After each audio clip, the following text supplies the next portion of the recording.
When it comes to celebrity power couples, they do not get much more iconic than Oprah and Stedman. Entire chapter I devoted to you, honey.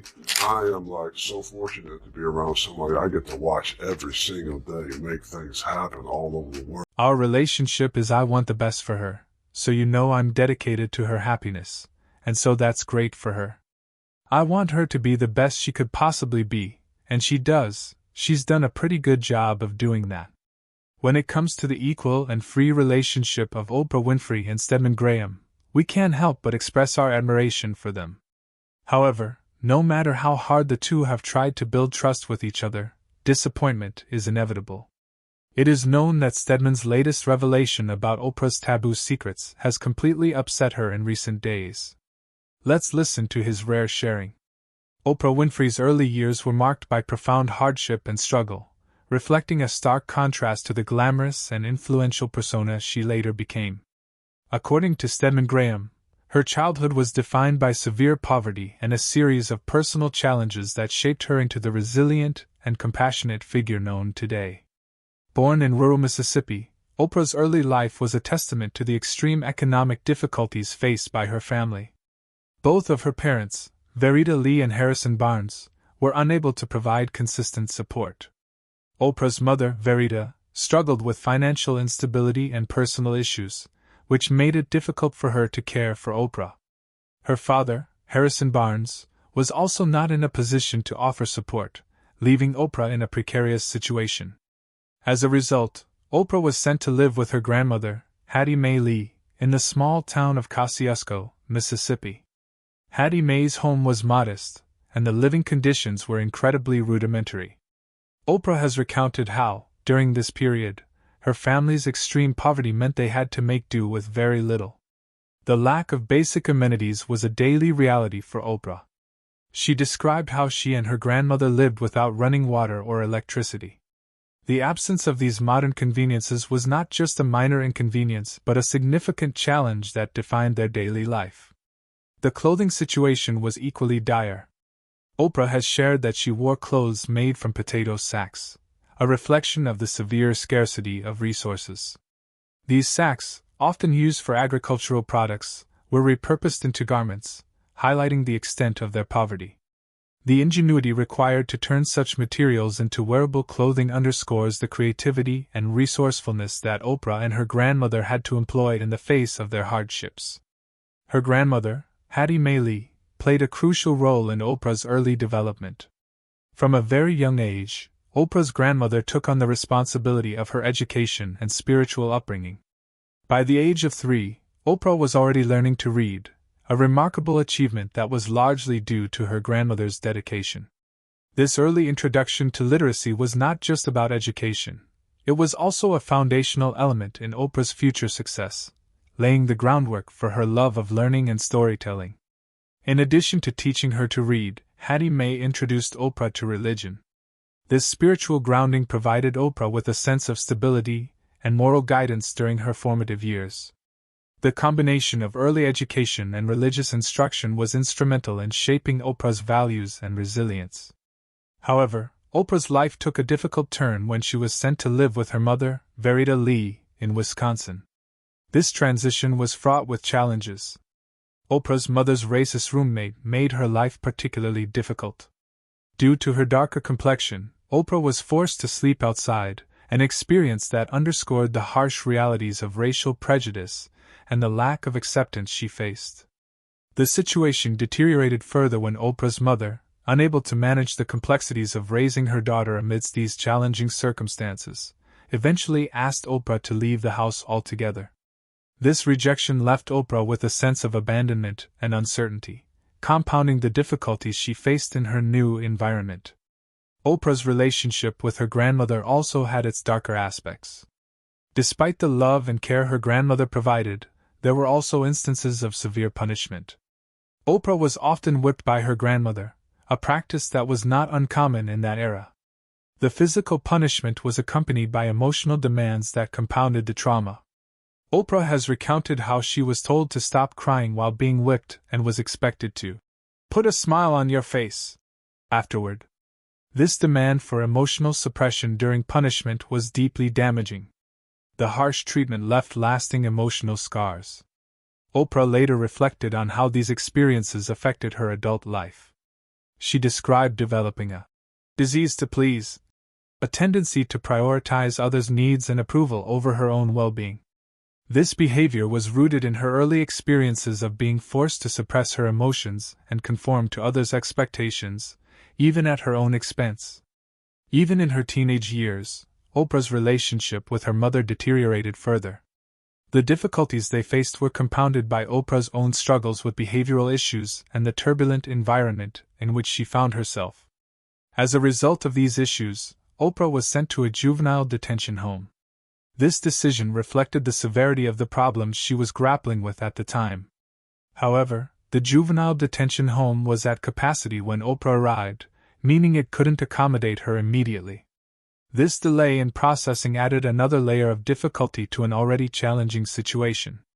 Oprah was left in limbo, awaiting placement in the facility while dealing with the strain of her current circumstances.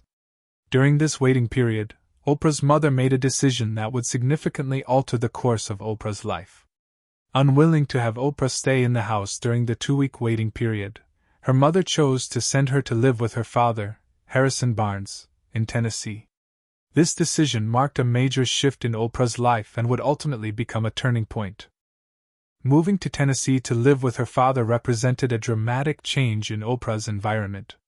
This new chapter introduced her to a different set of circumstances and opportunities. Oprah has often reflected on how this moment changed the trajectory of her life. The move to Tennessee was not just a physical relocation but also a profound shift in her personal and emotional landscape. Living with her father provided Oprah with a new support system and a different environment that offered stability and a chance for transformation. The experience in Tennessee allowed Oprah to distance herself from the immediate problems she had faced in her previous living situation.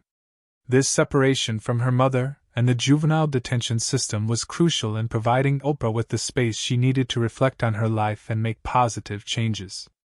During her time in Tennessee, Oprah had the opportunity to focus on her education and personal growth. The change in environment gave her a renewed sense of purpose and direction. Oprah's time with her father marked a period of significant personal development, laying the groundwork for the future successes that would follow. In addition, according to Stedman Graham, Oprah Winfrey's experience with motherhood took a heartbreaking turn early in her life.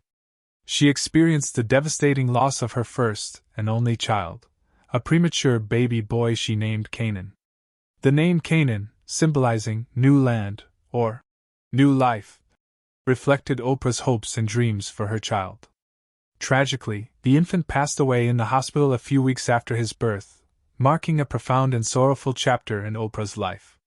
The pain of losing a child is unimaginable, and for Oprah, this loss was compounded by a sense of betrayal. In 1990, the personal tragedy of her son's death was made public in a deeply invasive and distressing manner. One of Oprah's relatives sold the story of her loss to the National Enquirer for $19,000. The revelation of such a private and painful event to the media not only amplified Oprah's grief but also led to feelings of profound betrayal. The intrusion into her personal tragedy by a family member for financial gain was an added layer of anguish during an already difficult time. Despite the heartache and public scrutiny she faced, Oprah expressed no regrets about her decision not to have children later in life. In her reflections, she has indicated that had she chosen to become a mother, her children would have suffered due to the demands and pressures of her career. Oprah's self-awareness about the impact her lifestyle could have had on her potential children is evident in her candid assessment of her life choices. She has stated, "If I had kids, my kids would hate me. They would have ended up on the equivalent of the Oprah show talking about me because something in my life would have had to suffer, and it would have probably been them." Oprah's acknowledgement of the potential sacrifices involved in balancing a high-profile career with motherhood reveals her deep understanding of her own life and priorities. She has built a career that demands immense dedication and focus, and her choice to forego motherhood reflects her commitment to her professional pursuits and the realization of her personal limits. The decision to remain childless, despite the profound loss she experienced, was shaped by Oprah's understanding of her own life circumstances. Her commitment to her career, her public life, and her philanthropic efforts have been a central aspect of her identity.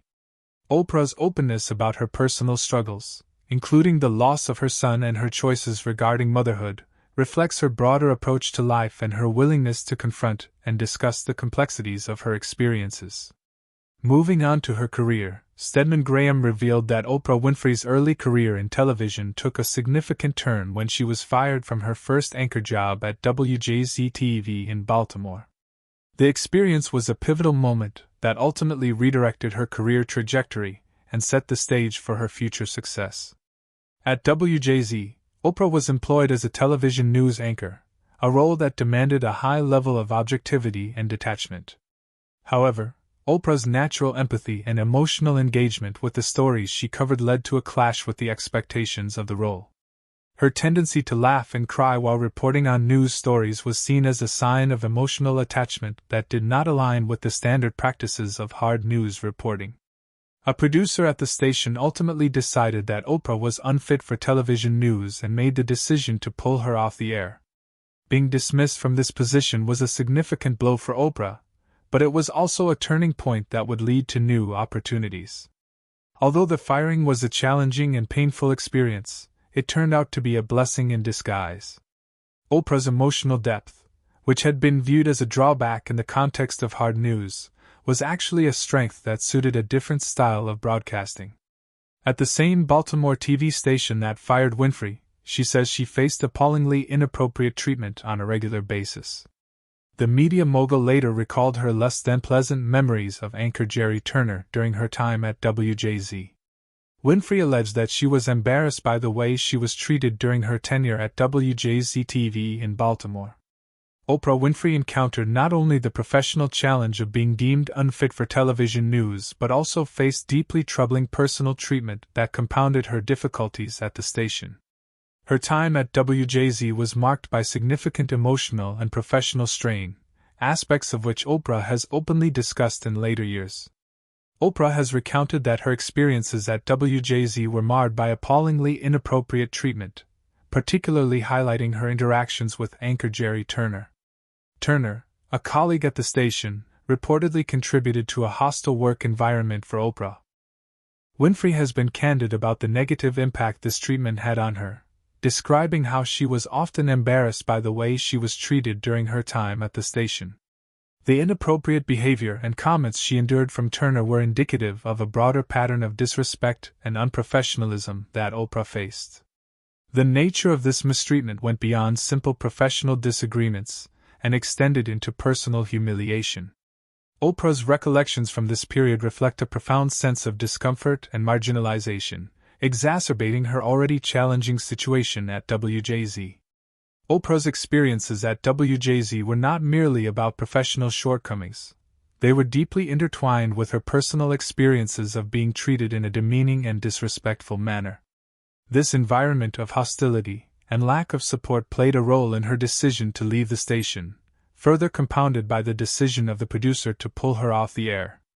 The combination of professional rejection and personal mistreatment created a particularly harsh environment for Oprah during her time at WJZ. Following her departure from WJZ, Oprah was presented with a new opportunity to host a daytime television show called People Are Talking. The show was a departure from traditional news reporting and allowed Oprah to utilize her unique qualities, her emotional openness, warmth, and ability to connect with people. People Are Talking focused on engaging and interactive discussions with guests, which provided a platform for Oprah's strengths as a communicator. In 2013, Oprah Winfrey's visit to Zurich, Switzerland, for Tina Turner's wedding led to an encounter that underscored the persistence of racial discrimination even among the wealthy and privileged.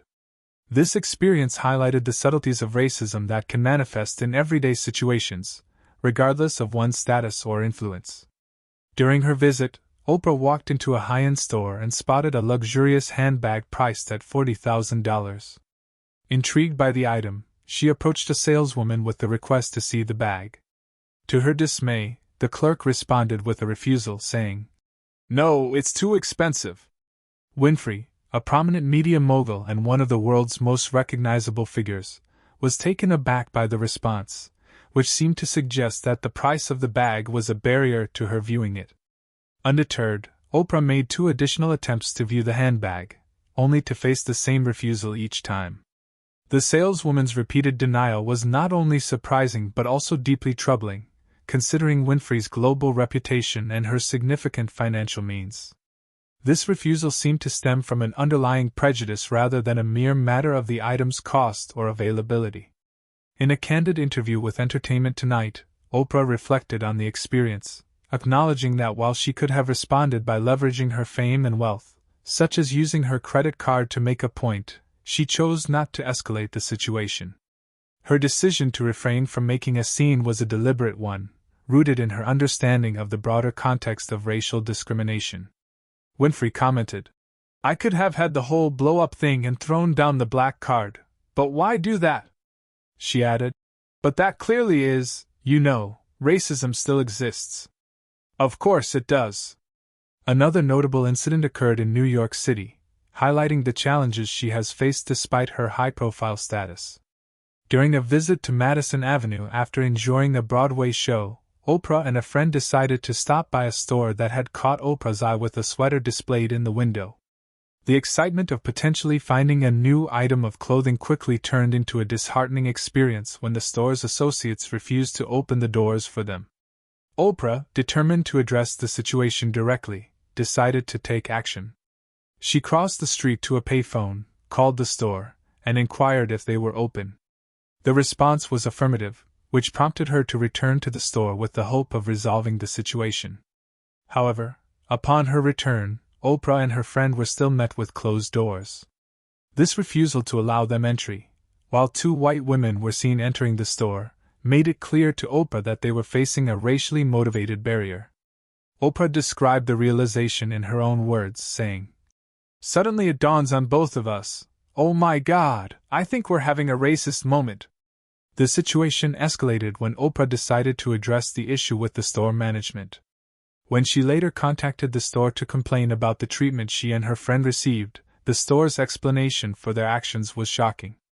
Disappointing, the store manager revealed that the reason for the refusal to open the doors was that 2 black people had robbed the store a week earlier.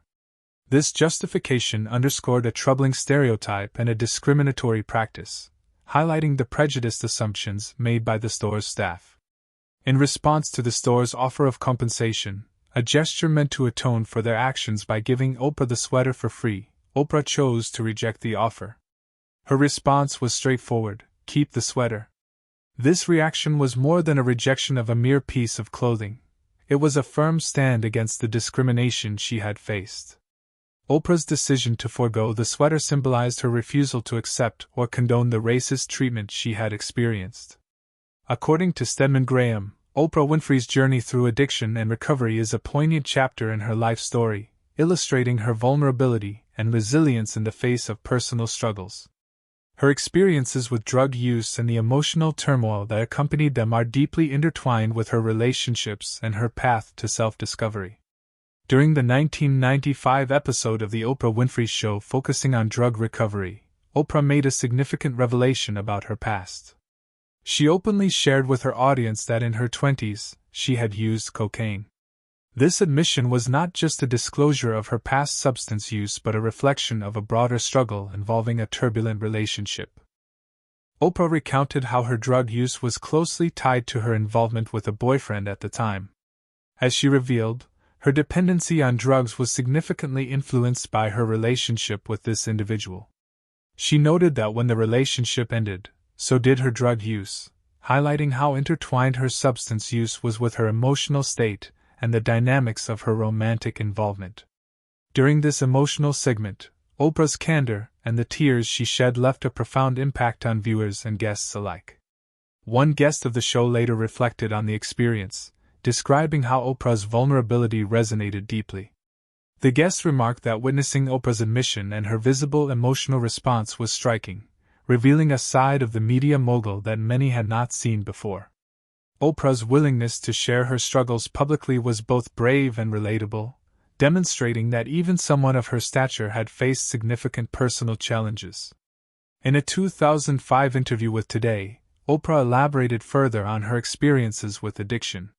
She explained that her struggle was less about the substance itself and more about her emotional dependency on the relationship she was involved in. Oprah described herself as being more addicted to the boyfriend than to cocaine, emphasizing that the emotional turmoil and attachment played a more significant role in her struggles than the drug use itself.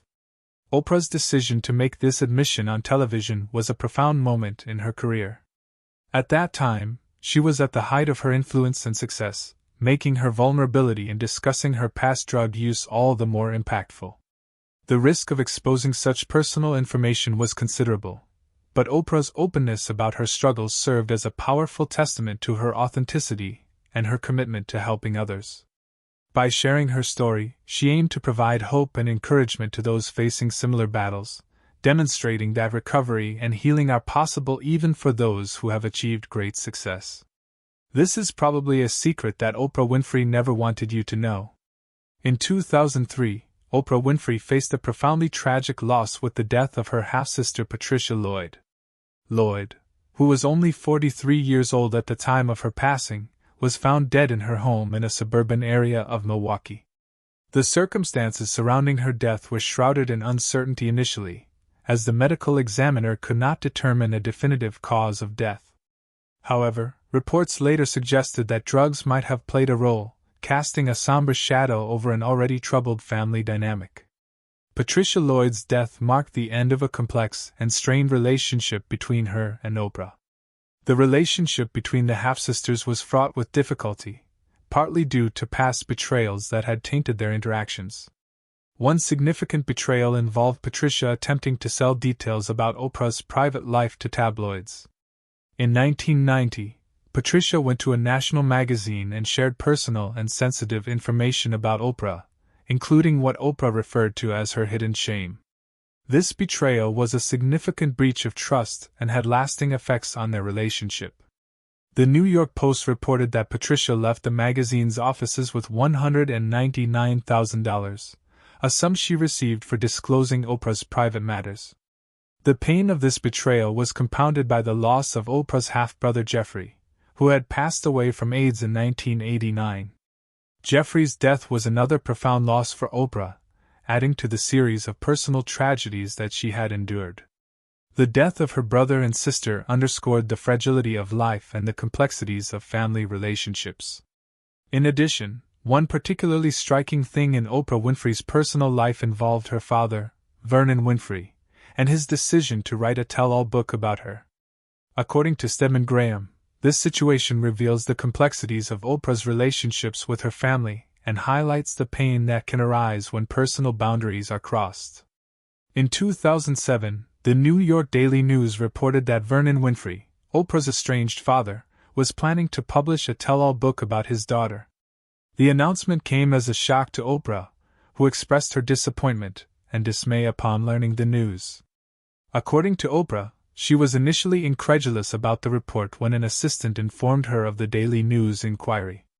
Oprah's immediate reaction was one of disbelief. She thought it was impossible and assured her staff that the story couldn't be true. The reality of the situation hit Oprah hard when she reached out to her father for clarification. In a candid reflection, Oprah recounted how she was taken aback when Vernon confirmed that he was indeed working on a book about her. His response, "I meant to tell you I've been working on it," compounded Oprah's feelings of betrayal. She described her reaction as being upset and stunned, though she stopped short of calling it devastating. Oprah's reaction to her father's decision to write a tell-all book illustrates the strain in their relationship. Vernon Winfrey had long been a figure in Oprah's life with a complex role. Their relationship had been marked by periods of estrangement and reconciliation, and Vernon's decision to write a book about Oprah seemed to reopen old wounds. What do you think about Stedman Graham's revelations about Oprah Winfrey? Leave us your comments in the section below. We hope you have found this helpful video.